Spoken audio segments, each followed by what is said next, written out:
જય સ્વામિનારાયણ, જય Shri Krishna, good morning. કેમ છો બધા? મજામાં? જો આજે તારીખ થઈ ગઈ છે બેની, એટલે 2 થી તો મારા ઘડિયાળમાં કેમ એક જ કે એક જ થઈ 2 થઈ ગઈ ને? હા, તો ઘડિયાળમાં તારીખ ચેન્જ કરવી પડશે. આ 31 મહિનો તો 31 તારીખનો ઓલું આવે ને ઘડિયાળમાં, એટલા માટે એક દિવસ લેટ થઈ. અને જો અત્યારે બધા સામાનમાં રૂમમાંથી નીકળી ગયો તો પેક કરવા પડ્યા. હું શું છેલ્લે લેટ પેલો હું લેતો આવીશ. પરેશભાઈ એક બાકી છે અને બાકી બધા જો સામાન લઈને નીચે ઉતરવા પડ્યા છે ને આપણો સામાન નીચે પહોંચી ગયો છે. હવે ધીમે ધીમે નીચે જઈએ. અને થોડુંક કામ એવું આવ્યું છે કે અમે છે ને બધાએ પરમિશન લીધી હતી કેદારનાથ જવા માટે, પણ ખાલી માણસોની પરમિશન લીધી હતી. હવે ખબર પડી કે ગાડીની પણ લેવી પડશે. ગાડીની પરમિશન લેવા માટે અત્યારે ક્યાંક ગોતવાનું છે. સવારમાં અત્યારે 6:30 થયા છે અને 6 વાગે પરમિશન સેન્ટર ખુલી ગયા હોય એવા સમાચાર મળ્યા છે. પણ આગળ જઈએ પછી ખબર પડે. એ પહેલાં તો સામાન આગળ ગાડીમાં ગોઠવી અને પછી કાંઈ નીચે જવા દો બધા નિયમ. સામાન એક ઠેલો મૂકી દે ગાડી જવા દો. તો પરમિશન લેવા માટે અત્યારે ગોતવાનું છે સવારમાં. એ પહેલાં સામાન જો અહીંયા મુકાઈ ગયો છે અને આગળ થોડીક વારમાં નાસ્તાનું ચાલુ થઈ જાય નીચે, તો નાસ્તો કરી લઈએ અને પછી કેદારનાથની આપણી યાત્રા ચાલુ કરીએ. મેન દિવસ આજથી ચાલુ થાય છે. આ બે ભાઈ બહેનને બાંધવાનું મળતું નથી.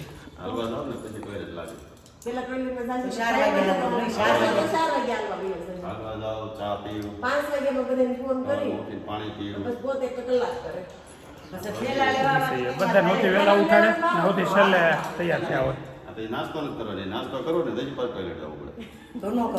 નાસ્તો નહીં કરતો. તમારે ખાવું પીવું એટલે સુધી સાહેબ જમા ન કરો, જ્યાં સુધી ગાડી બેન હાલવા નહોતી ને ત્યાં સુધી. વાહ, સરસ. આખી ઊંચું કામ તમારી આખી દૈનિક ક્રિયા છે ને, રોજ કહેતા હતા જો સવારમાં નાસ્તો કરે છે. એ બધી વ્લોગમાં ન કહેવાનું હોય કેટલી વાર ટોયલેટ જાય. આને બીજો કઈ ધંધો નથી. પરેશભાઈ દિવસમાં 2 વાર જવું પડે છે. પાછા લીકમાં ઊભા લિફ્ટમાં ફરવા આવ્યા છે. 2 વાર થઈ ગયો. દરવાજો બંધ થઈ જાય, બટન કઈ ન દબાય. બહુ સ્પીડી દરવાજો બંધ થઈ જાય છે. લિફ્ટનો દરવાજો છે ને થોડીક વાર ઉભા રહ્યો ને ત્યાં બંધ થઈ જાય છે. એટલે તો આ લોકો 2 વખત આશાબેન તો છે ને 2 વાર પેલા ઉપર વહી ગયા, પાછા નીચે આવ્યા. લિફ્ટમાં નીકળે પેલા લિફ્ટ બંધ થઈને ઉપર વહી જાય. 3 વાર તો ત્યારે વિઝિટ કરી લીધું. લિફ્ટનો ખર્ચો વસૂલ થઈ ગયો.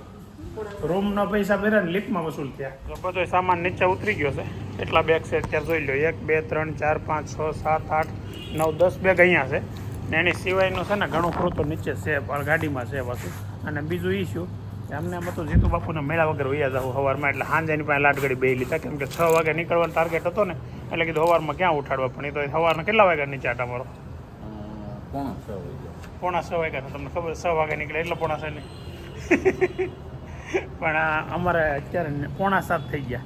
6 વાગે નીકળું તું 6:45 થઈ ગયા. અને હવે છે ને અહીંયા 7:30નો ટાઈમ છે, 7 વાગ્યાનો છે સવારના નાસ્તાનો. પહેલાં નાસ્તો કર્યા વગર નીકળી જાઉં હતું, પણ 15 મિનિટ હાટું શું કીધું નાસ્તો કરતા જઈએ અને પછી જઈએ. તો આ જો 2 રૂમની ચાવી આગળ જમા કરાવવાની છે, એ કરાવી દઈએ અને અહીંથી પછી આપણી યાત્રા ચાલુ કરીએ. એ પહેલાં ક્યાંક પરમિશન માટે જઈએ, ગાડીની પરમિશન લેવા માટે. આવું બધું કામકાજ છે. ધીમે ધીમે આગળ આપણા દિવસો એક પછી એક પૂરા થતા જાય છે. આપણે ઘરેથી નીકળાયનો આજે 3જો દિવસ, નહીં 4થો દિવસ. પહેલો દિવસ ગાડીમાં, બીજો દિવસ પાછો ગાડીમાં, 3જો દિવસ અહીંયા અને 4થો દિવસ ચાલુ થઈ ગયો છે ને. 3જો દિવસ ચાલુ થયો છે. કેમ આટલું આવશે? 3જો દિવસ. ઓકે, પાકું 3જો દિવસ. મસ્ત સામાન ગોઠવવા મળ્યા છે બધાય. અને આ વખતે પહેલી વાર પરેશભાઈ ગોઠવું છે. દર વખતે હું ગોઠવું છું. જોઈ છે જગ્યા વધે છે ઘટે છે, કેમ થાય છે?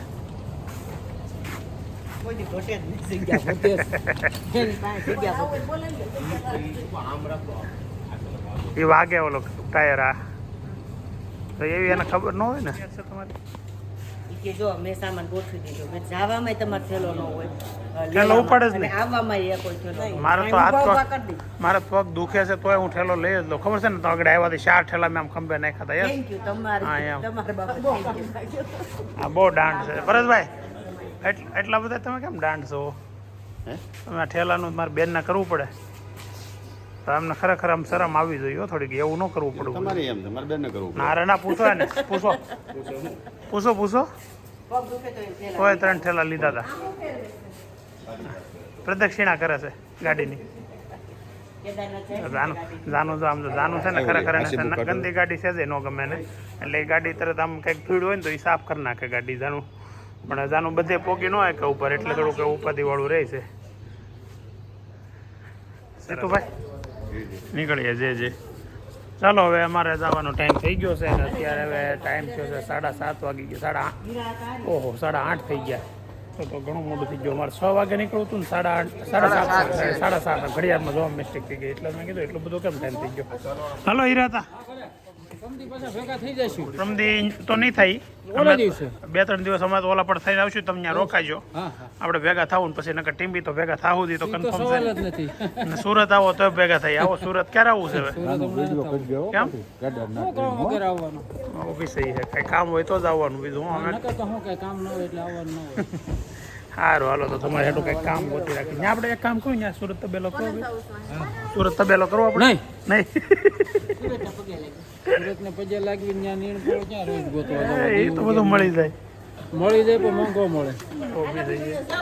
સારું હાલો તો હવે અમે છે ને નીકળી છે ને હીરાભાઈનો તબેલો છે એમાં ટીમ્બી આપણે ઘરની આમ બડા થાય આ બસ કોણના નખરા ખૂટતા નથી.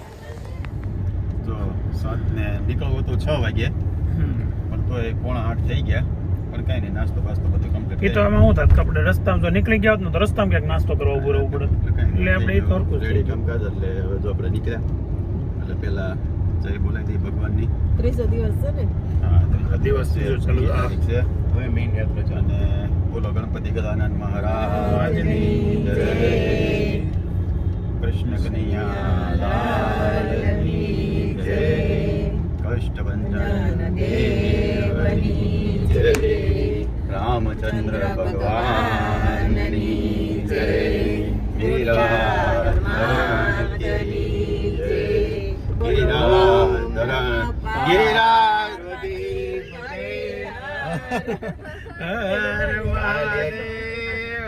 કાલે એક બેને કોમેન્ટ કરી હતી કે તમે ગિરિરાજ ધરણ કે છે કેમ નથી બોલાવતા? બોલાવું તો વચ્ચે હારો ટપકા ડોળા. હાલો બોલો ગિરિરાજ ધરણની જય. ઓમ નમઃ પાર્વતી પતિ હર હર મહાદેવ. હવે 9 વાગ્યાના 15 મિનિટ અત્યારે ઋષિકેશથી આગળ નીકળ્યા છે. પણ મારે જ્યારે વિડીયો બનાવતો ને તમને ખીણ બતાવી હતી ત્યારે ફરતી ફરતી પેક આવી ગયું. આ બાદ દિવાલ આવી ગઈ નકર એ બસ છે ને નીચે થોડી ખીણ છે અને રસ્તો ચાલુ થયો છે. હજી આવશે આગળ એવો જ રસ્તો આવશે પણ અત્યારે તો શરૂઆત થઈ ગઈ છે. અને જાનુના ડુંગરા જોવા હતા ને એ જોવાઈ ગયા. કેમ જાનું જો આગળ આવી ગઈ છે બેસવા માટે. અને આ બધા વનવે છે. આ લોકો એક બસ જગ્યાએ મૂકે છે પણ ખરેખર વનવે છે. આ આપણે ઘણા આગળ નીકળી ગયા. ટ્રાફિક છે. હા કે પરેશભાઈ સેલડિયા ગુલાબના ભાઈ હો. આનો આગળ બેહી ગઈ છે ને જો ખોળામાં બેઠી છે ને તો એને ફાવતું નથી ને મને ફાવતું નથી. તાનું તાર પાછળ નથી જવું. ના ફાવે છે રેડિયો ખાલી કહું છું. જો હવે છે ને ટ્રાફિક થોડીક ચારધામમાં રહેવાની તો કાયમ માટે. પણ આગળ છે ને કાચો ડ્રાઈવર ન હોવો જોઈએ કેમ કે એની પાછી પડે ને તો ઉપાધિ થાય આપણે ગાડી. અહીંયા આપણે કાચ ખોલી નાખી તો હાલે એમ છો પરેશભાઈ? એસી કરજો બંધ. તો અત્યારે અમે 10 વાગી ગયા છે અને ટ્રાફિકમાંથી બહાર નીકળી રહ્યા છીએ. અમે છે ને તપોવન સિટી ઋષિકેશ પછી તપોવન ગામ આવે એમાં ટ્રાફિકમાં ફસાણા હતા. લગભગ પોણા 2 કલાક સુધી ટ્રાફિકમાં ફસાયેલા રહ્યા.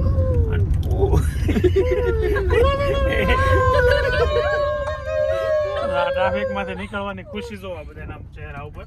અને પછી આ કેટલામી વાર છે ખબર? 3જી વાર. કેમ કે પરેશભાઈ વિડીયો એકવાર એમ નામ થઈ ગયું. એકવાર એમ થઈ ગયું. પછી એકવાર મેં મારા વિડીયોમાં લીધું અને હવે ત્રીજી વાર પછી અને મારા વિડીયોમાં એવું કઈ ફિક્સ નહોતું કે આમાં લેવાનું છે એમ. કેમ કે આપણું છે ને આમ નેચરલ હોય. હા, અમારું તો કેવું છે? અમારું તો બધું ફિક્સ જ કરવાનું કે આમ જેમ ચાલુ કરે એટલે અમારું છે ને અમારું બધું ડમી હોય. સ્ક્રિપ્ટ લખેલું હોય. સ્ક્રિપ્ટ સવારમાં હોય નહીં. અમે સાંજે અમે રાતે હોતા નથી. આખી સ્ક્રિપ્ટ બનાવડાવી. આ બોલશે આ કરવાના અને આ બોલવાનું. બાપ દીકરો બે સોટી જાય. ઓલો પરેશભાઈ તમારા વખાણ કરો કે અમારું નેચરલ હોય. અમારા છોકરા એક બે બધે કેટલા તમે એમ કહો ભાઈ તમારું નેચરલ હોય, તમારું નેચરલ એટલે મેં એમ કીધું કે મારું નેચરલ હોય એમ. બીજું મેં કાંઈ કહેવાનો મતલબ પૂછજો. તમારું નેચરલ ન હોય. નો હોય. નેચરલ વિડીયો જોવાનું રાખો. ના ના હો, ખાલી ખાલી રમતની વાત છે. આપણે કામ કરજો વ્યુઅર્સ ને કહી ભાઈ તમે કોના વિડીયો નહીં નહીં એવું કઈ નથી કેવું. નહીં, નહીં. જેના જોવો એને જોવો પડે. જેના તમે વ્યુઅર્સ જેના ફેન હોય એ બધાના વિડીયો જોવો અને મજા કરો. જેમાં તમને મજા આવે એવું મજા કરો. પછી આ તો અમે રમત કરતા હતા, બાકી અમને મજા જ આવે એકબીજાને ને ફરવા. શું કામ માણસ ફરવા જાય ને જેની યાર સાધન હોય ને એકબીજાને સારું સેટિંગ હોય એની યાર ફરવા જાય એવું હોય. મસ્ત અત્યારે લોકેશન આવવા મળ્યા છે હવે ધીમે ધીમે. રસ્તો ડુંગરાળ અને 2 લાઈનનો 4 લાઈનનો કહેવાય આમ તો. પણ જો છે ને ઘરેથી અને આમ ઘણો તો વ્યુઅર્સને બધાને એમ થતું હોય કે આ લોકો પ્રાઇવેટ ગાડી લઈને ગયા, એ રસ્તાઓ થોડાક અઘરા છે, થોડાક ડેન્જરસ છે. પણ એવું એટલું બધું નથી કે જેટલું આપણે મનથી વિચાર્યું હોય. તમે સુરતમાં કે રહેતા હોય, સાપુતારા જતા હો, મહારાષ્ટ્રમાં રહેતા હોય તો મહાબળેશ્વર જતા હો, એટલે એવા જે હિલ સ્ટેશન છે ને એ ટાઈપ જ હિલ સ્ટેશન છે. પણ મૂળ એવું છે કે આ હિલ સ્ટેશનનો રૂટ લાંબો છે. ત્યાં આપણે થોડાક કિલોમીટરમાં આવી જાય. 30 કિલોમીટર કદાચ 50 કિલોમીટર હોય અને આ 250-300 કિલોમીટર સુધી આ જ રસ્તા આવે. એટલે થોડીક વધારે અઘરું પડે ને તો ગાડીને પડે, આપણને ન પડે. કેમ કે ગાડીને ઠેઠ સુધી બળ કરે જવાનું હોય. પણ આંખોમાં બિલકુલ આમ થોડું કંઈ તે રિસ્કી નથી અત્યારે ગાડી ચલાવવામાં. કેમ કે રસ્તા છે ને બનાવી નાખ્યા છે એવા, પહેલાં જેવું નથી. પહેલાં કેવું હતું કે જો આ ડબલ પટ્ટી છે ને એ સિંગલ પટ્ટી હતી. એટલે ત્યારે જો કે વાહનો ઓછા હતા, પ્રાઇવેટ વાહનો તો લગભગ કોઈ લઈને જતું જ નહીં. એટલે હવે એવું બધું જે રીતે વાહનની સગવડતા વધી છે એ રીતે સુવિધાઓ પણ વધી છે. કોઈ પ્રકારનું રિસ્ક નથી. હા, કાચા ડ્રાઈવર હોય, નવા શીખ્યા હોય એ લોકોને લઈને ન હોય. કેમ કે રસ્તા થોડાક આમ ઢાળવાળા હોય ને તો એની ગાડી પાછી પડવાની ને એવી શક્યતા વધે. થોડીક વાર પહેલાં અમારી આગળ એક ગાડી હતી ને એ ઘડિયા પાછી પડતી હતી. એટલે એની તમે રેડી આગતા તો એ લોકો હોતી બીજાને હેરાન કરી દે. એટલે તમને ન આવડતી હોય, ઓછી આવડતી હોય ને તો રિસ્ક નહીં લેવાનું. થોડોક સમય શીખવાની, થોડોક સમય હાંકવાની, પછી તમારે સાપુતારા જઈ આવવાનું, મહાબળેશ્વર જઈ આવવાનું, આબુ જઈ આવવાનું, પછી અહીં આવવાનું. નાના હિલ સ્ટેશન પહેલા લઈ લેવાના. કેમ અઘરું છે? બાકી બિલકુલ અઘરું નથી. તમે વર્ષોથી ગાડી ચલાવતા હોય ને આવા રસ્તામાં તમને અઘરું ન જ પડે, એ પાકું છે એમ. ને આગળનો રૂટ કેવો છે, જો કાંઈ પણ ખરાબ રસ્તા કે ડેન્જરસ રસ્તા આવશે ને તોય અમે બતાવશું. આપણે આમાં તમને લોકોને પૂરેપૂરા ગાઈડ કરશું કે આ રસ્તે તમારે ગાડી ચલાવી જવું હોય તો જવાય કે નહીં, અને શું અંદર રસ્તામાં કંઈ રોડ વચ્ચે મંકી આગળ ઉડાડી દે અગવડતા સગવડતા આવશે એ બધું તમને બતાવતા જાઉં. ચાલો તો હવે આગળ આપણે ત્યારે જઈએ છે સીતાપુર, અને ત્યાં વચ્ચે શું આવે જોઈએ. જમ્પિંગ છે ને પરેશભાઈ, આવડો 117 મીટર આખા ઇન્ડિયાનું હાઈએસ્ટ મોટામાં ઊંચામાં ઊંચું. આ ઉપર થોડુંક દેખાય છે અહીંથી. આગળ અમે જોયું ને ત્યાંથી એક ભાઈ આમ ઠેકડો માર્યો ને અમને હા સડી ગયો. એટલા જ આ જમ્પિંગ કોઈ તૈયાર જ છે. મારે તો કરવું જ છે. ગુલાબને કરવું જ છે. કઈ ગુલાબ કરવું છે? 50,000 રૂપિયા ઇનામ આપો એનું કરીને તો કવડું રિસ્ક લીધું. તમે તો છો ને રિસ્કી માણસ. બેન કોની? પરેશભાઈ ની બેન ભાઈ બેન કોની? નો 100 આવે દેખાણું જો આખું. જો 117 મીટરનું ઇન્ડિયાનું હાઈએસ્ટ ઊંચાઈ વાળું. હવે હુતા જોવા તૈયાર જ થાય છે ઠેકડો મારશે. તૈયાર જ થાય છે પણ આપણે કેટલી વાર છે માર ભાઈ માર નો અમારી એક આપણે મેં કીધું ગાડી તમને લાઈવ જોવા બતાવત. લાઈવ તો તમે તો ફોનમાં જોવાનું એક વિડીયો છે આપણી પાસે ઉતર ઠેકડો મારતો. હા તો આપજે વિડીયો મને. એ વિડીયો તમારે જોવે ને તો પરેશભાઈના બ્લોગમાં જોજો. સેલાડિયા ફેમિલી યુકે સ્ક્રિપ્ટ લખી નાખો ને મહત્વ. સ્ક્રિપ્ટ હતી તો બંજી જમ્પિંગ દેખાય એનો વિડીયો ઉતાર લેવાનો. હા એ વાર સ્ક્રિપ્ટેડ હો. જય શ્રી કૃષ્ણ, જય સ્વામિનારાયણ. તો બીજી તારીખ થઈ ને? હા 2 તારીખ. 2 તારીખ. તો કાલની વાત કરીએ ને આપણે 1લી તારીખે દોસાથી નીકળ્યા હતા દિલ્હી થઈ અને હરિદ્વાર. અને રસ્તો દિલ્હીથી કે ઓલા દોસાથી હરિદ્વાર સુધી દિલ્હી સુધી એક્સપ્રેસ હાઈવે હતો ને એક્સપ્રેસ હાઈવે પછીથી કેવું હતું ફરીદાબાદ થઈ નોઈડા થઈને અને હરિદ્વાર સુધી. ત્યાંય પાછો દિલ્હીથી દેહરાદૂન વાળો એક્સપ્રેસ હાઈવે આવી જાય. અને દેહરાદૂન એક્સપ્રેસ હાઈવે પર ચડી વચ્ચેથી અહીંયાથી સહરાનપુર આવે ને ત્યાંથી પાછું ગયા જાવ ને એ રસ્તો તે સુધીનો એક નંબર સારો હતો અને રોકાવા માટે પણ આપણે ત્યાં બે હોસ્ટેલ હતા સવાઈ માધવપુર અને એક હતો ગોસા સવાઈ માધવપુર નહોતા રોકાણા અને રોકાણા ગોસા અને ગોસામાં છે ને તમારે હોટલ રાખી હોય ને તો હોટલ 500 રૂપિયાથી લઈને રિસોર્ટ તમને મળી જાય એટલે જેવી હોટલ કે રિસોર્ટ રાખવી એવું તમને ત્યાં મળે છે અને હવે હરિદ્વાર આપણે ગયા 2:30 વાગે પહોંચ્યા છે 2:30 વાગે હરિદ્વાર પહોંચ્યા હતા પછી ગંગા સ્નાન કર્યું આરતી કરી અને આજનો પ્રોગ્રામ છે નીકળીને અને સીતાપુર સુધી 3 સીતાપુર આવે ને ત્યાં સુધી જવાનો પ્લાન છે અને રસ્તો તો તમને કહી દઉં રસ્તો અત્યાર સુધી તો સારો આવ્યો છે અને લગભગ ઠેઠ સુધી આવવાનો રોડ છે એટલે રસ્તામાં તો કંઈ બહુ તકલીફ પડે એવું નથી સવારે કેટલા 8:30 નીકળ્યા હતા 7:30 8 નીકળ્યા હતા 3-4 વાગે બતાવીશ પહોંચવાનું તો જોઈએ આપણે કેટલા વાગે પહોંચીએ ચેનલના ફૂલ વિડીયો તમારે જોવા મળતો આ બે ચેનલનો સબસ્ક્રાઈબ કરવાનો ભૂલતા નહીં તમને ફૂલ વિડીયો મળે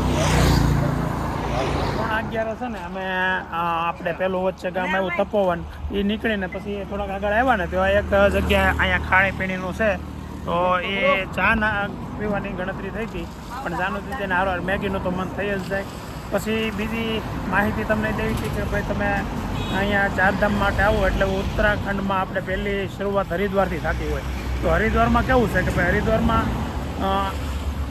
બહુ બધા આશ્રમો છે બહુ બધી હોટલો છે તો તમને જેમ સેટિંગ આવે આશ્રમો મફત 0થી માંડીને લઈને અને હોટલો રિસોર્ટ સુધી કે જેવી કોસ્ટ આપણે જોતી હોય એ મળી રહે હરિદ્વારે કેવું છે કોસ્ટલી નથી બહુ તમને મફત જોઈએ તો મફતે મળી રહેવું છે પણ એ પ્રમાણે હોય પાછી સુવિધાઓ તો અમે રોકાણ હતા નકલંક આશ્રમમાં 2000ની રૂમ હતી 3 બેડ હતા સિંગલના અને 2000 રૂમ હતી પણ સાથે ખાવા પીવા સાથે હતું ત્યાં ખાવાના લગભગ પૈસા નહીં લેતા હોય મને એવું લાગ્યું અને રૂમના 2000 રૂપિયા હતા તો આવા આશ્રમમાં અમે રોકાણ હતા અને હવે સવારમાં અત્યારે 11:30 આપણે જે રૂટે પહોંચ્યા છે ને ત્યાંથી અત્યારે આવો વ્યૂ આવે છે ગંગા નદીનો તમને બતાવું જો અહીંથી રિવર રાફ્ટિંગનો બહુ મજા આવે ને એવી વસ્તુ છે આ રિવર રાફ્ટિંગ આપણે કરવાનું શકો ને હા ને એ કરવા દેવા છે મને એમ કે તું કેદારનાથ દર્શન કરીને પછી સેકન્ડ પ્રાયોરિટી આપણી છે રિવર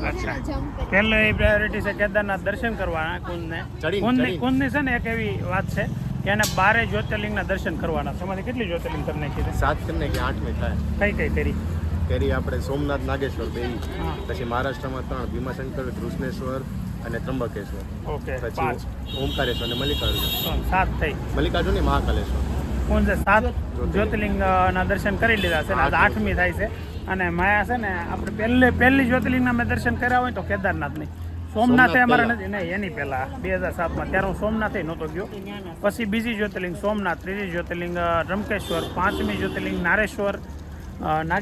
નાગેશ્વર અને પછી એક ઉજ્જૈન મહાકાળેશ્વર એટલા જ્યોતિર્લિંગના મેં દર્શન કર્યા છે એટલે આપણે 5 સહી અને કુંજ મારી કરતાં 3 આગળ છે 8 થઈ જશે આજે કાલે 8 અત્યારે 7 2 આગળ છે અત્યારથી છે ને અહીંયાથી ઉતાર દે હેઠા થોડીક વાર નાવું હોય ને હા અહીંથી હેઠા ઉતરીને પછી સડી રહી છે તો આપણે જઈને ભાઈ આવી અહીંથી આ લોકોને રસ્તો તો છે ને તો ઉતરવાનું તો આમ જ હશે ને ઉતરવાનું તો આવી રીતે ક્યાંક રસ્તો જ હશે ને આમાં તો હાલીને જ ઉતરવું પડતું હોય બીજો કોઈ રસ્તો તો હોય જ નહીં તો આપણે એકવાર જ આ કરવાનું છે અને એ 1-2 દિવસની અંદર 2 નહીં 3-4 દિવસની અંદર જ આપણે કરવાનું છે લગભગ 5 તારીખ કે 6 તારીખ બેમાંથી 1 તારીખ ફિક્સ 6 તારીખે અહીંયા આપણે ઋષિકેશમાં રિવર રાફ્ટિંગ કરવાનું બંજી જમ્પિંગ કરવાનું છે બંજી જમ્પિંગ નથી કરવાનું નહીં બંજી જમ્પિંગ નથી કરવાનું પણ એની જગ્યાએ જો ઓલું હોય ને જીપ લાઇન તો છોકરાને કરાવશું જીપ લાઇન તો કરાય તો આવી બધા એડવેન્ચર અમારે કરવાના છે અને એ તમારે જોવાના છે અને બતાવવાના છે અમારે તમને તો જોડાયેલા રહેજો અમારી સાથે અમારી ચેનલ સબસ્ક્રાઈબ કરવાની બાકી હોય તો કરી લેજો રાખોલિયા ફેમિલી બ્લોગ અને પરેશભાઈની ચેનલનું નામ છે છલડિયા ફેમિલી યુકે તો 2 ચેનલોમાં તમને આખી યાત્રા કેદારનાથની જોવા મળશે અને લગભગ ડિટેલમાં જોવા મળશે કમ્પ્લીટ અમે પૂરી ડિટેલ સાથે તમને બતાવશું કે કેટલી કોસ્ટ થાય છે કેટલી લાંબો રસ્તો છે કેવો રસ્તો છે એ બધું તમને બતાવતા જઈશું તો ચાલો હવે ચા નાસ્તો કરી અહીંયા મેગીની દુકાને ઉભા રહ્યા તો ગુલાબ જાનું હાટું મેગી પોતે બનાવો મેડી ઓલા બેને કીધું કે તમે એના માટે લીંબુ પાણી બનાવો એને નાશા બેનને લીંબુ પાણી પીવું છે તમારે લીંબુ સાય નથી પીધી ને અને લીંબુ પાણી પીવું છે. તો મેગી મૂકી હતી જાનું માટે બનાવવા, તો એને ત્યાં મોકલી દીધા. એટલે હે એ તો એમને મૂકી દેવાની હોય કે કરવાનું હોય એમાં બફાય એટલે બની જાય. તો જાનું હવે કરવા મળી જાતે. તો ત્યારે રસ્તામાં પહાડોમાં જ આવીને ડુંગરામાં એટલે મેગી ખાઈને મજા આવી જાય. ગરમા ગરમ મેગી કેવી લાગે ચા ભરતભાઈ? હા, ચા કેવી લાગી? સારી. મેં તો બે પી અમારું તો નો માપસરી લાગી, બહુ મજા નો આવી. મેં તો બે પીધું. જો કોઈનું નેગેટિવ માર્કેટિંગ નથી કરતા, પણ રિયલ છે ને એ કહી છીએ ભાઈ. પછી એ ભાઈને નહીં બતાવી એટલે તમને એમ ન લાગે કે ભાઈનું રિયલનું નેગેટિવ માર્કેટિંગ કરે છે, પણ ન મજા આવી. ખરેખર ચામાં મજા ન આવી. મેગી ખાવી પડી. કેવી લાગી મેગી? કેવી લાગી? કેવી હા છોકરાઓ, કેવી લાગી મેગી? કાચી જેવી છે તો એકવાર બફા દેવી હતી નથી. જાનુને મેગી ખાવાની ઈચ્છા હતી ને અત્યારે પૂરી થઈ ગઈ. રેડી? આપણે ત્યાંથી વાત હતી મેગી ખવડાવવાની. હવે પૂરું ને હવે મેગીનું તારું? હવે નામ નહીં લેતી. ઓકે, કેદારનાથ લઈ બસ. જાનુબેનને મેગી ફૂલ ભાવે. પણ ઘરે તો મેગી એને નૈતિક બે હાથે બનાવીને ઘણી વાર ખાતા હોય.